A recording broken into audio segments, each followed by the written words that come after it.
It's Nick Morgan again. Just one question. And this time, I'm really thrilled to be connecting with Jess Pettitt out in Northern California. Jess is an amazing diversity speaker. She talks about the tough conversations.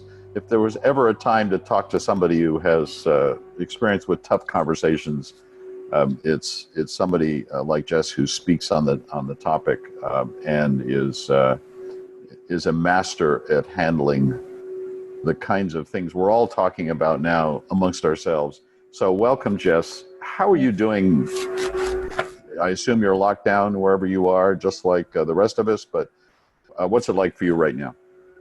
I'm doing pretty good. I think it's a fine balance between, the phrase being brave enough to be really terrible at something new. So I wouldn't eat any of the bread I have made so far, but it's getting better. And, I've caught up on a lot of my honeydew lists. Excellent. Yeah, I myself am learning 5 languages, and one of which is Sanskrit, of course, and running marathons. I've run 4 marathons since this has started, and yeah, okay, I'm making that up. All right, let's just move on. I'm spending a lot of time worrying about the future, and the hardest part is not knowing what the future is going to be or when the end point is, but we're all going through that. Okay, so Jess, just one question. What in your background or experience, which I know has taught you a lot, has prepared you for this unprecedented time? What one tip can you give us? Sure. So it's a great question for this time. And I would say, to pull off of what you just said, none of us know if we're at the beginning, the middle, or the end of this. So it's not just the ambiguity of we don't know when it's over. We don't know if it's too early to even be asking that question, or if we've been asleep at the wheel and like it's going to end tomorrow, like some kind of Stephen King thriller movie. We don't know. And Right. What I have done, and possibly this is coming from being a returned Peace Corps volunteer, married to a returned Peace Corps volunteer, but we are able to create a structure where there is no structure.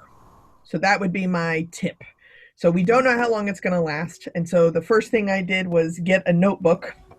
I will show you. I got a notebook and I made a page per person, per client, per room, and then pages per day.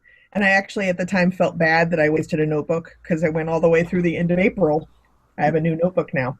Didn't know that was going to be needed. But as I think things, of things, I have the ability to write it down so I don't have to remember. And then I pick a day. So like Sundays are around the house days. And then I have to-do lists for each room in the house or each area of the house.